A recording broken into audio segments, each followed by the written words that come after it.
Controlled articular rotations. Dr. Andrew Spina, the creator, coined this term of controlled articular rotations, which is basically a fancy way of saying moving your joint the way it's designed. And I thought it was a brilliant way to incorporate movement at each single joint the way it's designed to do so, and not just like, oh, I'm just doing arm circles. Like, this is not a controlled articular rotation. And so I kind of want to go over controlled articular rotations in depth. And essentially what it is like, if you look at the design of our joints, they're designed to move. And if you think about it, if something in our body is designed to do something and we choose not to do anything with it, you would think that our bodies would probably like realize that and go, you know what? Maybe because you haven't been using it, we need to get rid of it or take away that ability. And that's essentially what happens. So if I have a dude that I'm training, and I always bring this example up, Steve the accountant, that sits at 90 degrees with his hips, pelvis tucked under, shoulders rolled forward, in this position, 8 to 10 hours, Monday to Friday, gets into a car, same position, gets onto the couch, gets onto the dinner table, whatever it is, those hips have probably adapted to that stress, because whatever we do every single day is stress. It's probably adapted to that. And your body goes, well, you haven't moved your hips past 90 degrees of flexion. Let's just make you more efficient at it and keep you there. So when Steve decides to go to the gym and do some squats, he feels stuck, he might feel pinching, he might feel whatever in his hips. It doesn't feel smooth, it doesn't feel like butter, it just, there's some like pops, cracks, creaks and stuff like that.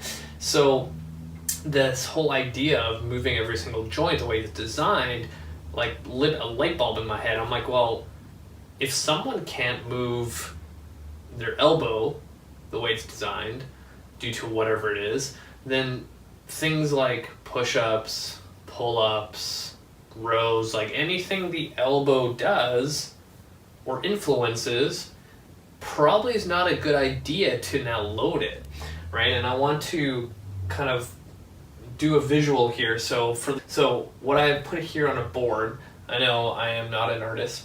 Essentially, this is going to be your glenohumeral joint, so in your shoulder. So if you look at any kind of joint, especially the hip and shoulder, is a ball and socket joint. So this like C over here is your socket, and then this little bulb thing is the ball. And then this would be your humerus, right? So if I was literally trying to demonstrate what this looks like on a human body, this is my right shoulder here.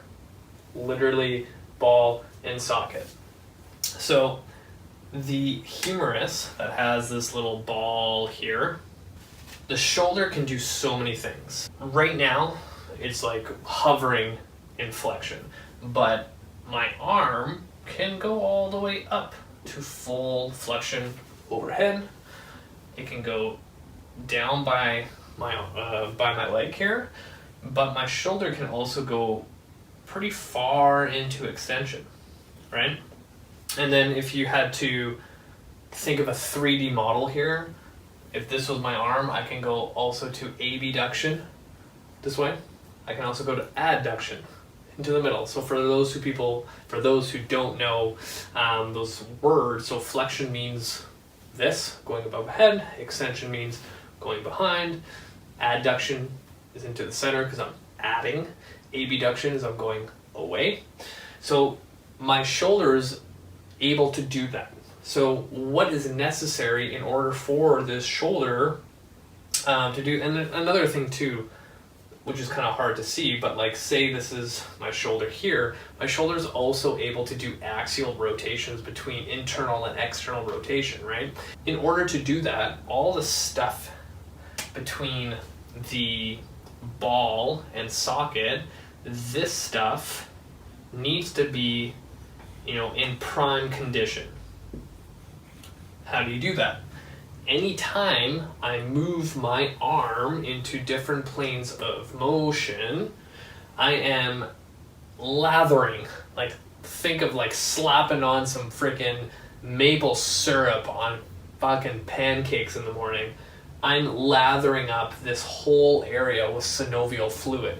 And that's what gives the shoulder this like slide and glide type of feel in movements that I do every day in the gym, whatever it is.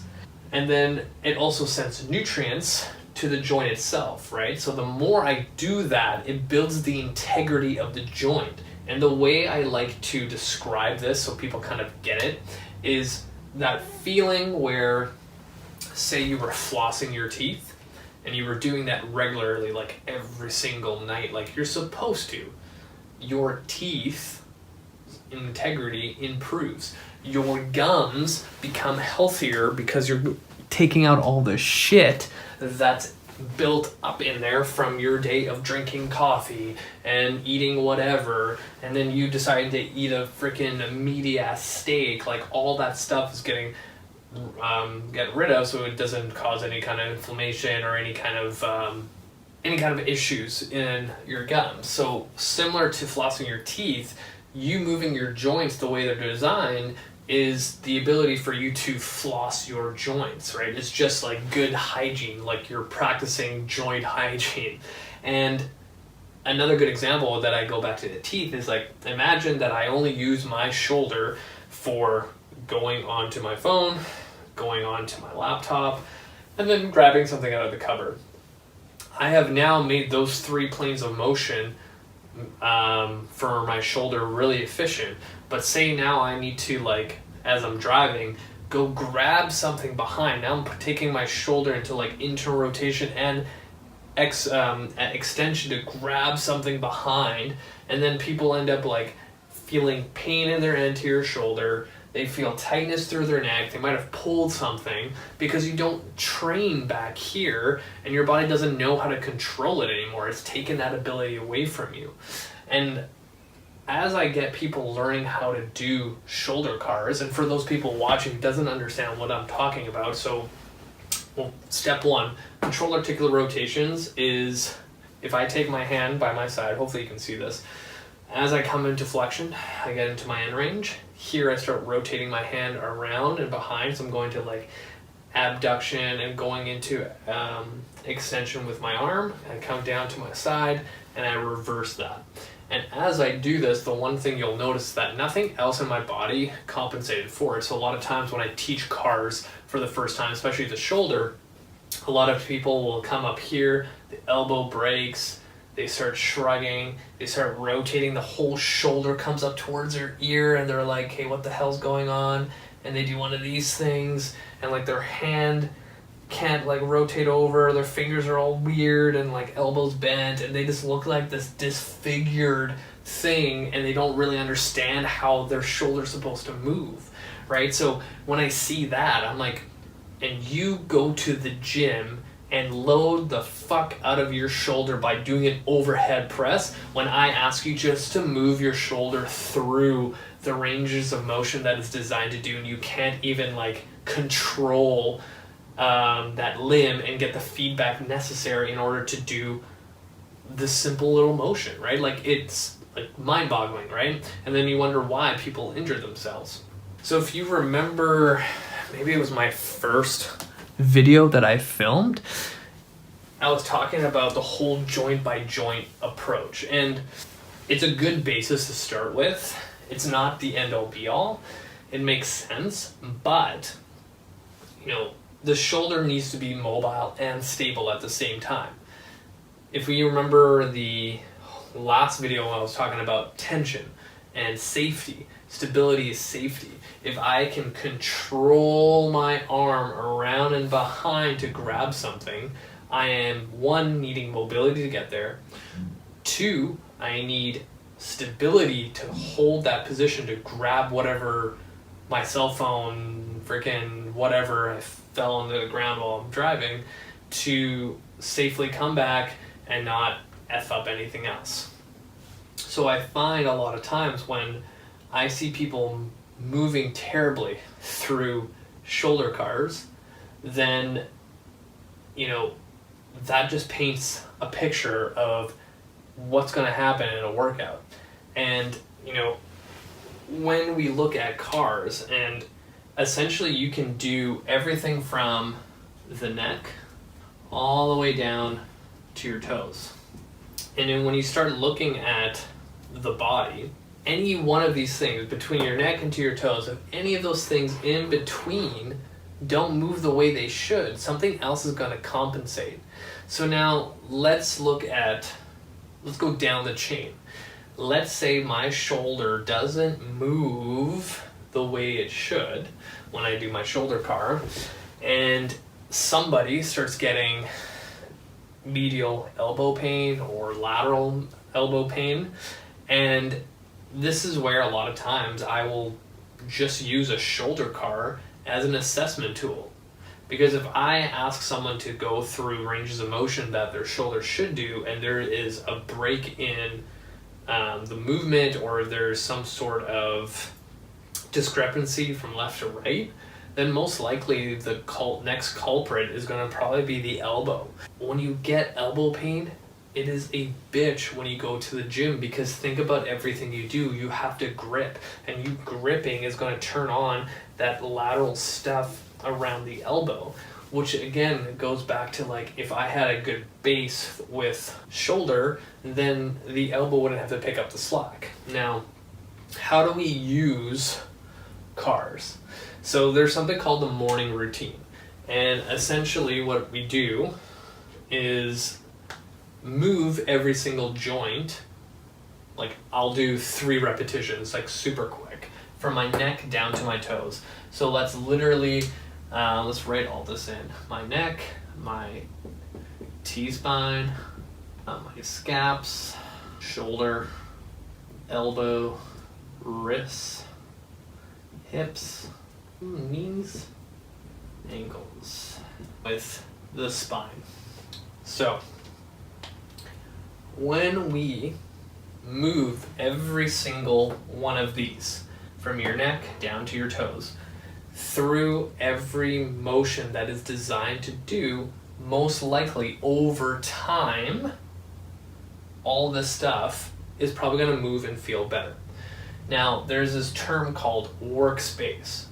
If we go back to my shoulder example, the glenohumeral joint, and we go back to that person that I see in the clinic, gym, or whatever, and their shoulder car looks like this. Like just a fucking disaster dumpster fire of shit. Their workspace is this. This is their workspace. This is what they're able to do at that moment. What we're trying to achieve by utilizing cars is to increase the available workspace. So if I know this is all I have to work with, I have a lot of work to do. So finding a suitable range of motion without any compensation, because I find that a lot of times when I get people doing shoulder cars, just like every other exercise, they're trying to push themselves to the limit, and it's like, no, if I'm constantly getting you to do this kind of shoulder car, it's not going to benefit you at all. So where I find the best kind of result to see the improvement of doing any kind of car is finding those tight spots as feedback and creating kind of a buffer zone around it. So say the same person, I have them coming up to their shoulder car, and like say around here is when I see that elbow break and a little hike. I take like an inch away, and that's their full range that they can control, no problem. And say they're coming out to the side and they're trying to get higher, but this happens, then I'm like, all right, let's hang out here. And then we rotate, and that looks a lot better. Just because, you know, before they were up here doesn't mean that's necessarily any better. If I can get them here in a full controlled pattern, that workspace is going to now influence a little bit more quality.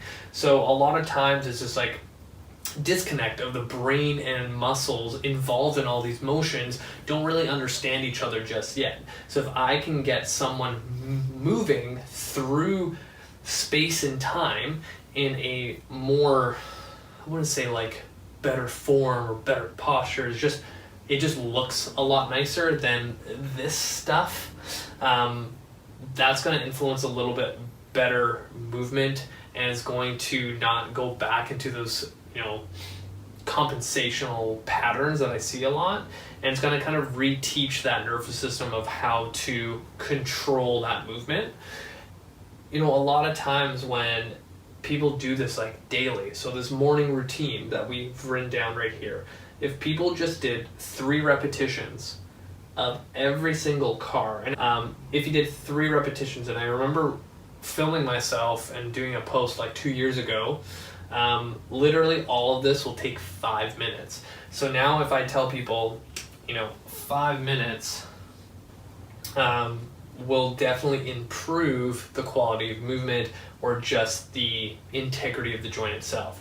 So another abbreviation within the FRS community, and essentially what we have here is a progressive angular isometric loading, and then just like PAILs, RAILs, it's the opposite, is regressive angular isometric loading.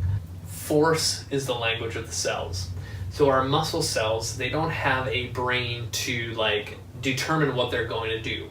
They need to be influenced of what they do.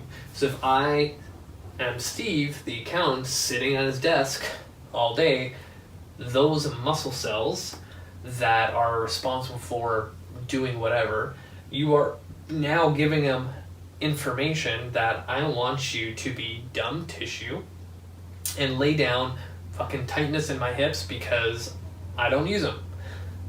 And if I do that every single day, I'm just like furthering the layers on top of each other of tightness. And this is why cars tends to not fix mobility, like flexibility issues. It just improves the joint's quality that could allow you to open up new range of motion. Now, with PAILs and RAILs, if I can influence the muscle cells to become more resilient and lay off that emergency e-brake type of feeling on our muscles, that's where true change comes from. So say I do PAILs and RAILs now every single day, coupled with CARS routine for the morning routine. Now I'm getting into something where I personally believe Kinstretch is one of the best practices to increase your mobility, but also have full control of it, right? So this whole idea of, flexibility training, like most people just go into yoga, but here's my thing with yoga. For one, if you look back to the origins of like way back of yoga, it wasn't about poses. It was about meditation, being in the present moment. Some dude came about and decided that we're going to add poses within that realm. And the guy who created the poses has no anatomy background. So a lot of times you get some general population person in a yoga class doing stuff that's probably making them a little bit worse. That's why you see the typical yogi is pretty thin. They've been probably flexible their whole lives, or they were a general population person that was fit already with no injury history whatsoever, and they picked up yoga and they got good at it. So just like the specific adaptation principle, when you place a specific stress, your body adapts to it and gets good at it. So like Steve the accountant, he's good at sitting. He can stay there all day. Someone doing yoga every single day, they get good at yoga. What are some things that they also get is some sort of flexibility. But this is my whole thing, is that I can get a yogi in my Kinstretch class that I teach and find positions and movements that they have trouble with, because they're one of those flexible people where it's kind of like a Ferrari. They have, the outside, the engine and everything like that, that's the Ferrari. But the moment I ask them to turn a sharp corner, they have no brakes and they just end up hitting the wall, right? They don't have full control. They have full control in Warrior 2. in Warrior 3, but you take any kind of variable out of those things, they flop over, right? So guaranteed, if I had a amazing yogi in front of me and they were doing Warrior 3 and I told them to turn their head to like the left as far as possible, their entire body would fall over. They're taught to do the pose in a certain way and hold it there, and they become really efficient at it. But if you throw in a little variance, then it's kind of all over the place. So Kinstretch, combining PAILs and RAILs and cars and some other stuff that I do in my class, kind of bulletproofs you in those variable positions. And the nice side effect of it is you do get more range of motion, but the range of motion that we're looking for is more active range of motion. An example of how PAILs and RAILs work, and I want to make this quick. Say I'm in my 90-90 position, I lean forward, I'm in my hip external rotation stretch. Now, in the literature, stretch receptors start turning on, waiting for information about the 2-minute mark. At that point is when I'm going to insert more information to those stretch receptors of what I want them to do, which is give me more range of motion. How do I do that? Force, because force is the language of the cells. I do a PAILs contraction where I drive my knee and ankle down into the ground as hard as possible. Now I'm sending more information to all the tissues responsible for hip external rotation. After doing a PAILs contraction, I'm going to do a RAILs contraction, which is the opposite, where I'm thinking of driving my knee and ankle off the ground, lifting it up because it's the opposite said tissue from my hip down to my knee, kind of this whole section, right? Because again, our bodies move as one unit. It's not just one muscle going, whatever it is, right? Doing a bicep curl. It's influencing a lot more. It's a global effect. So if I'm trying to get better hip external rotation, I also got to work on the tissues on the inside of the leg, right? So the more I do this, the more I influence my nervous system of going, hey, you have this information, I want more range of motion, it's eventually going to listen to you. In a Kinstretch setting or me trying to improve someone's mobility, if I did PAILs and RAILs, I've kind of unlocked a lot of new range of motion, and I want to solidify it by challenging it. So if I know that I did my PAILs and RAILs and I got whatever new range of motion, now I'm going to do like an active range of lift off where I try to lift the leg and hold it there to now solidify that, hey, every time I do this motion, this is actually my real active range of motion. And like rinse, repeat over and over and over again, eventually your nervous system's going to go like, you know what, you've been asking me a lot. I don't have to like have that e-brake on and prevent you from moving. So here you go. Now I'm going to end it there. You know, my explanation of controlled articular rotations, PAILs and RAILs, how Kinstretch influences your ability to gain more range of motion actively and not passively. And if you have any questions, feel free to reach out. Hit the show notes, add me on Facebook and Instagram. And thank you for listening. You guys are awesome.